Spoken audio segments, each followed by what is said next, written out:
क्या होगा दुनिया का इंटरनेट के बिना? क्या पावर ब्लैकआउट की स्थिति पैदा होने वाली हो? अगर आप भी जानना चाहते हैं तो वीडियो के आखिर तक बने रहिए। 2025 के लगभग ही देखने को मिल जाएगा। इसका सबसे बड़ा असर पड़ेगा इंटरनेट की दुनिया पर। आज अगर लोगों से कहा जाए कि अपने आप का बिना इंटरनेट मोबाइल फोन के इमेजिन करो तो आधे से ज्यादा लोग तो गले से नीचे पानी नहीं उतार पाएंगे। जैसे इकोक्लिप्स की घटनाएं हो सकती हैं और इंटरनेट हमेशा के लिए बंद हो सकता है।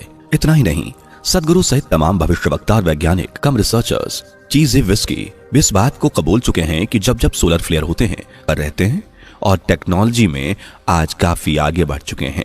लेकिन आज भी ब्रह्मांड में ऐसी कई घटनाएं हैं जिनके घटने की जानकारी तो हमें होती है लेकिन रोकने का उपाय नहीं। इन्हीं में से एक है सोलर फ्लेयर या सोलर स्टॉर्म या सोलर मैक्सिमम।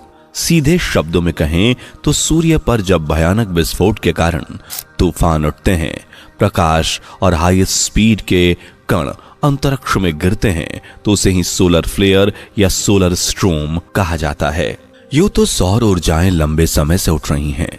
2025 तक सूर्य अपनी मैक्सिमम स्थिति में पहुंच जाएगा। दरअसल ब्रह्मांड में मौजूद सभी ग्रहों की तरह सूर्य भी चक्कर लगा रहा है। बस फर्क यह है कि यह किसी अन्य ग्रह का नहीं बल्कि आकाश गंगा के केंद्र की परिक्रमा कर रहा है, यानी चक्कर लगाता है। और उसके चक्कर लगाने के प्रोसेस को कहते हैं साइकिल।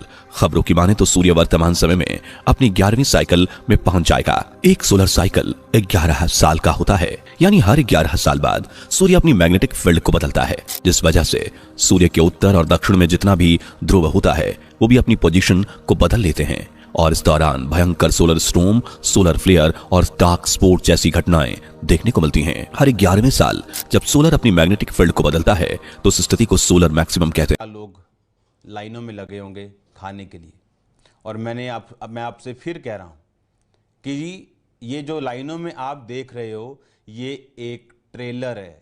ये आप फिर, जैसे मैंने कहा था कि ये मीटिंग आप मुझे रिकॉर्ड करना क्योंकि ये मैं चलाऊंगा। मैं आज फिर आपको ये कह रहा हूं कि मेरी आज की बात रिकॉर्ड करना, मैं इसको चलाऊंगा।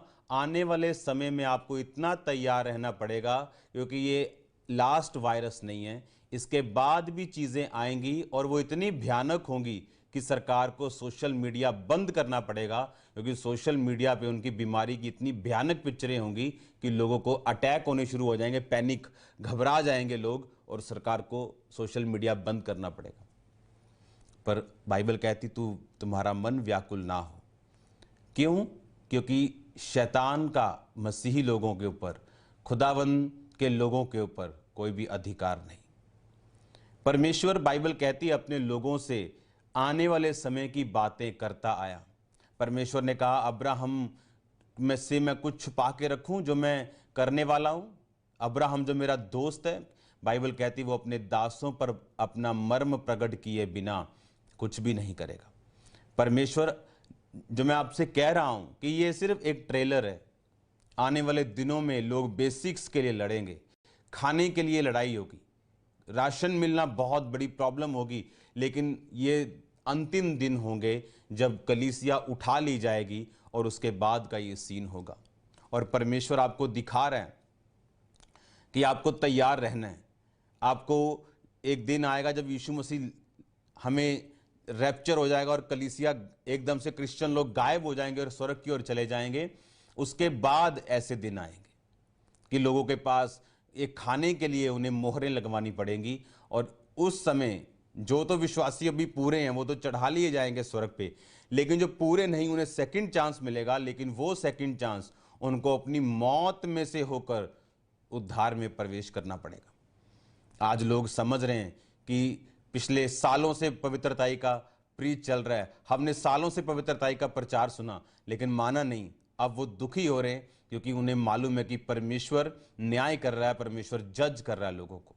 और ये सिर्फ कलीसिया के लिए एक ट्रेलर है। परमेश्वर दिखा रहा है कि अंत के दिन, बाइबल कहती, इतने भयानक होंगे कि जो सृष्टि के पैदा होने से अब तक लोगों ने कभी नहीं देखे। मैं आपको फिर कह रहा हूं, मैंने एक वर्ड इस वीडियो में बोला था कि आपको तैयार रहना पड़ेगा, आपको हथियार रखने पड़ेंगे, क्योंकि ऐसे बुरे दिन देशों पर आने वाले जो उन्होंने कभी नहीं देखे। और मैं आपको हथियारों के बारे में जनवरी से बता रहा था, क्योंकि बाइबल कहती परमेश्वर के सारे हथियार बांध लो ताकि तुम बुरे दिनों का सामना कर सको। आपको यह बात समझने की क्यों मैं आपको यह बता रहा था कि परमेश्वर ने कहा, इसका मतलब बुरा दिन आएगा। परमेश्वर ने तो सबको जय मसीह की। God bless you all of you. प्यारे परमेश्वर के प्यारे बच्चों, आज मैं आपके पास परमेश्वर के उस ध्यान देने वाली बातों के ऊपर गौर करना चाहता हूँ जो आप लोग जानते भी हैं, परंतु वो चीज हमें दिखती नहीं है। क्यों नहीं दिखती है? क्योंकि ये मेरा अनुभव है। मैं आपको बताना चाहता हूँ कि जिस तरह से हम परमेश्वर के जीवन में आते हैं तो हमारे जीवन के अंदर हमारे जीवन को बदलता हुआ हम देख पाते हैं, और उसी कारण हम जब मसीह बन जाते हैं तो परमेश्वर की योजना की तरफ हमारा हृदय और हमारा मन उसी तरफ जाता है। चाहे हम ना चाहे तो भी हमारी आत्मा परमेश्वर को ढूंढती रहती है।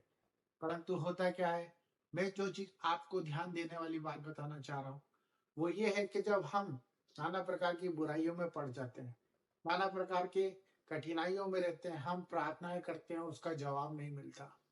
परंतु क्यों? जबकि परमेश्वर ने हमारे लिए अपनी जान दी है, वो क्रूस पर उसने लहू बहाया इसी दिन के लिए कि हम लोग ये ना कहते रहे कि हमारी जिंदगी कब बदलेगी, और ये ना कहते रहे कि ये रोग हमारे कब ठीक होंगे, और ये ना कहते रहे कि हमारे लिए ये व्यक्ति प्रार्थना करेगा तो हम चंगाई को पाएंगे।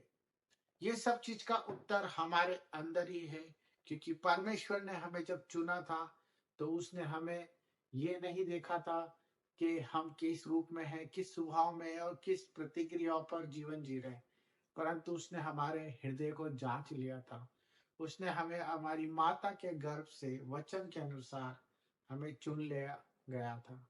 परंतु आज हम इस संसार में भटके हुए हैं, हम लोग परेशान हैं, हम लोग अपनी आत्मा को शांत नहीं कर पा रहे हैं।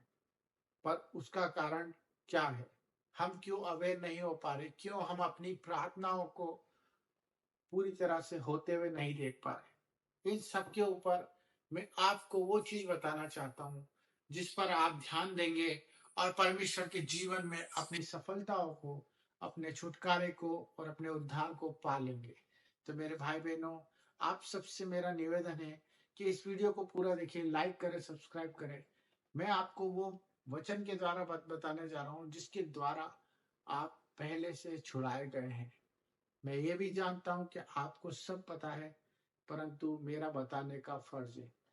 तो जो आज चारों तरफ विषय चल रहा है, धर्मांतर जो चल रहा है, सर्विसेज के बारे में, जो पास्टर ही पास्टर के ऊपर उंगली उठाया जा रहा है, जो आज चल रहा है, आप देख पा रहे हैं कि हम लोग जब मसीहत में आ गए हैं तो हम खुल के क्यों नहीं जी पा रहे, हम खुल के क्यों नहीं बोल पाते, हम अपनी बात, अपना प्रचार, जो हमारी आत्मा हमें बोलने को रोज रोज कोसती है, और हम अपने घर में ही परमेश्वर का प्रचार नहीं कर पाते। मैं देखता हूँ कि बहुत से घरों में परमेश्वर की बात को रखने के लिए भी इंसान मौके को देखता है, परंतु ऐसा क्यों? क्योंकि ये सब चीजें इसलिए हो रही है क्योंकि हम वचन को पढ़ नहीं रहे हैं, हम वचन पर अमल नहीं कर पा रहे हैं। हम प्रार्थना तो करते हैं परंतु वचन में नहीं बढ़ पा रहे हैं, क्योंकि परमेश्वर का वचन यही कहता है कि जो वचन पे चलेगा वही उद्धार पाएगा। जिस तरह यीशु मसीह ने जब उसकी परख हुई तो उसने सिर्फ यही कमांड की कि लिखा है कि जब उसकी रोटी की परीक्षा हुई, उसे राजवैभव दिखाने की बात हुई और उस पर ये बातें कही गई कि तू दंडवत कर और तुझे सब कुछ मिल जाएगा। उसी प्रकार आज हमारी संसार में परख हो रही है। वो हमें बीमारियों में मिल रही है, वो हमें लाचारियों में मिल रही है, वो हमारे ऊपर आरोप लगाया जा रहा है, आपस में हम लोग लड़ रहे हैं। ये सब एक ही चीज का उदाहरण है कि हम अपना उद्धार क्यों नहीं पा पा रहे, क्योंकि हम वचन पर कमांड नहीं कर पा रहे। हमें वचन को सुनना भी है और वचन को बोलना भी है। हमें सुनने वाले कान तैयार करना है और देखने वाली आंखें। हमें बोलने वाला जीव जो हमारे वचन के ऊपर और हमारे परमेश्वर की हर एक बात को सुनता है और परमेश्वर की हर बात को कहने वाला हो। लीडर होके चलने वाला बनना है, हमें वचन पर अमल करने वाला बनना है, तभी हम परमेश्वर की संतान और परमेश्वर के कामों को होता हुआ देखेंगे। यही हमारा जीवन है। अगर हम वचन को पढ़ेंगे और वचन पर चलेंगे तो मेरे भाई बहनों, आप जो प्रार्थना करेंगे वो सब पूरी होगी। God bless you. Thank you.